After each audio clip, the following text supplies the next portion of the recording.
নমস্কার বন্ধুরা, শিউলি রান্নাঘরে সবাইকে স্বাগত। আশা করছি তোমরা সকলেই ভালো আছো। আজ একটু চাইনিজ ডিশ রান্না করে নিচ্ছি। চলো রান্না করে দেখো আমি কিভাবে রান্না করছি। মিক্স ফ্রাইড রাইস, এটা সম্পূর্ণ চাইনিজ ডিশ, কিন্তু এর মধ্যে একটু দেশি তরকাও আছে, মানে একটু দেশি জিনিসপত্রও দিয়েছি আমি। তাহলে চলো রান্না করে দেখা যাক কিভাবে রান্না করছি আমি। নিয়ে নিয়েছি একটা কড়াই, তার মধ্যে দিয়ে দিচ্ছি সামান্য তেল। দিয়ে আমি প্রথমে ডিম ফ্রাই করে নিব। তার জন্য নিয়ে নিচ্ছি দুটো ডিম। তোমরা চাইলে ডিমটাকে ফাটিয়েও তেলে দিতে পারো, আমি একবারেই ডাইরেক্ট কড়াইতে দিচ্ছি। এর মধ্যে দিয়ে দিব সামান্য লবণ। লবণ দিয়ে ডিমটাকে একদম ভালো করে ভাজা ভাজা করে নিব। কেউ চাইলে এটাকে অমলেট করেও কেটে টুকরো টুকরো করে নিতে পারো, যার যেভাবে সুবিধা হয় সেভাবে করবে। আমি সম্পূর্ণ সহজ সরল পদ্ধতিতে চাইনিজ মিক্স ফ্রাইড রাইস, একদম ঘরোয়া পদ্ধতিতে যেন সবাই বানিয়ে খেতে পারো এইভাবে বানিয়ে দেখাচ্ছি।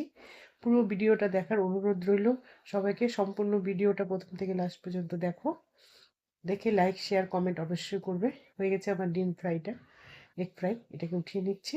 এবং সেই একই ফ্রাই প্যানে একই কড়াইতে আমি দিয়ে দিচ্ছি আরেকটু তেল। তেল দিয়ে এবার আমি ভেজে নিব চিংড়ি প্রন ফ্রাই। এটাকে আমি একটু আদা, রসুন, হলুদ, লবণ দিয়ে ম্যারিনেট করে রেখেছিলাম 5-10 মিনিট। তারপরে এটাকে ভেজে নিচ্ছি। চিংড়ি মাছটাকে ভালো করে ভাজতে হবে, তা না হলে কি হবে, কাঁচা গন্ধ থেকে যাবে চিংড়ি মাছে। আমি জানি এগুলো জিনিস একভাবে হয়তো জোগাড় করাটা সম্ভব নয়, তাই যখন যার বাড়িতে যেভাবে আসবে জিনিস, একটু অল্প করে ডিপ ফ্রিজে রেখে দিলে যখন তুমি বানাবে এগুলো বের করে নিলে হয়ে যাবে। হয়ে গেছে আমার চিংড়ি মাছটা ভাজা, উঠিয়ে নিচ্ছি। এবং একই ফ্রাই প্যানে আবার দিয়ে দিচ্ছি আরেকটু তেল। সম্পূর্ণ রান্নাটা আমি এইখানে সাদা তেলে করছি। দিয়ে দিচ্ছি চিকেন, এটাও আমি আধা ঘন্টা ম্যারিনেট করে রেখেছিলাম। এর মধ্যে আমি দিয়ে দিচ্ছি ভিনিগার আর লবণ, আর কিছু দিইনি। চিকেনটাকেও ভালো করে ভাজা ভাজা করে উঠিয়ে নিচ্ছি। হয়ে গেছে চিকেনটা, চিকেনটা উঠিয়ে নিব। এবং ওই একই কড়াইতে আমি দিয়ে দিচ্ছি আরেকটু সাদা তেল। এবার একটু দিব দেশি তড়কা। চাইনিজ রেস্টুরেন্টে ঘি ইউজ হয় না, কিন্তু আমাদের দেশি রান্নাঘরে ফ্রাইড রাইস বানাতে গেলে একটু ঘি, আমরা ঘি দিয়ে পুরোটা করি। দিয়ে দিচ্ছি সামান্য ঘি, তারপরে দিয়ে দিচ্ছি আমি একে একে সব সবজিগুলো। দিয়ে দিচ্ছি কাঁচা লঙ্কা, গাজর, বিনস, ক্যাপসিকাম, ফুলকপি, ব্রোকলি, পেঁয়াজকলি, যত রকমের সবজি পাওয়া যায় এবং তোমার যেটা যেটা ফেভারিট তুমি সব রকমের সবজি এখানে ডালতে পারবে। পছন্দ মতো সব রকমের সবজি দিয়ে এটাকে একটু ভালো করে ভাজা ভাজা করে নিব। এর মধ্যে দিয়ে দিচ্ছি পরিমাণ মতো আমি লবণ, আর দিয়ে দিব সামান্য ভিনিগার। দিয়ে এটাকে আরেকটু ভালো করে নাড়াচাড়া করে নিব। তারপরে এর মধ্যে আমি দিয়ে দিচ্ছি একটু ব্ল্যাক পেপার,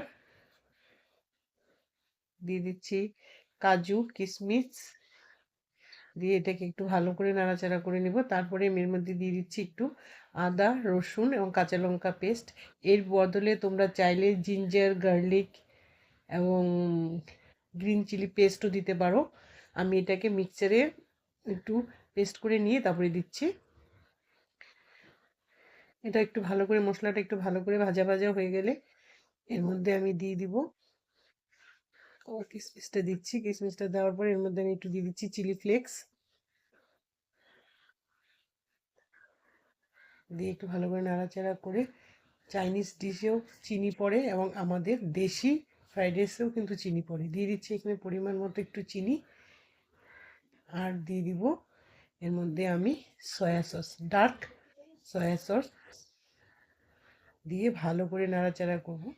যারা এই রেসিপিটা ফেসবুক থেকে দেখছো অবশ্যই লাইক শেয়ার কমেন্ট করবে এবং পেজটাকে ফলো করবে। ইউটিউব থেকে যারা দেখছো তারা অবশ্যই পেজটাকে সাবস্ক্রাইব করে দিবে নতুন নতুন ভিডিও পাওয়ার জন্য। বাচ্চারা এইসব জিনিস ভীষণ পছন্দ করে। দিয়ে দিচ্ছি সাদা রাইস। এগুলো ওরা রেস্টুরেন্টে গিয়ে এগুলো এরা অর্ডার দিয়ে খায় এবং বাড়িতে বানায় দিলেও এরা, বাচ্চারা কিন্তু এগুলো পছন্দ করে খায় এবং খুব চাও করে খায়। ভাতটাকে দিয়ে, বয়েল রাইসটাকে দিয়ে আমি ভালো করে নাড়াচাড়া করে নিব।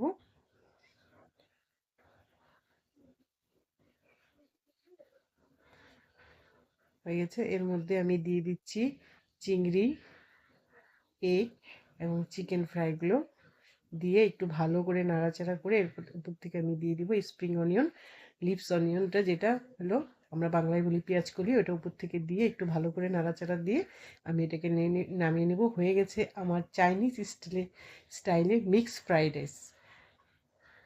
দারুণ টেস্ট হয় বন্ধুরা, একবার অবশ্যই বাড়িতে ট্রাই করবে। এবং আমি যেভাবে দেখাচ্ছি একদম সহজ সরল পদ্ধতিতে, আমার মনে হয় না খুব কারো একটা কষ্ট হবে।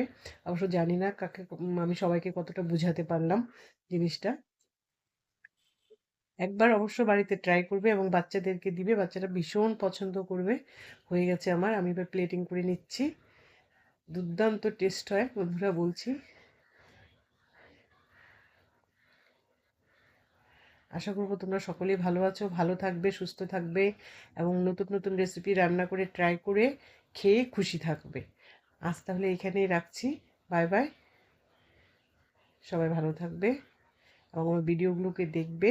অবশ্যই লাইক, শেয়ার এবং কমেন্ট করবে। কমেন্ট করলে কমেন্টগুলো পড়ে আমার ভীষণ মজা লাগে এবং বুঝতে পারি কে কোথার থেকে করছো। আজ তাহলে এখানেই রাখছি। Bye bye. নমস্কার, সকলে ভালো থাকবে।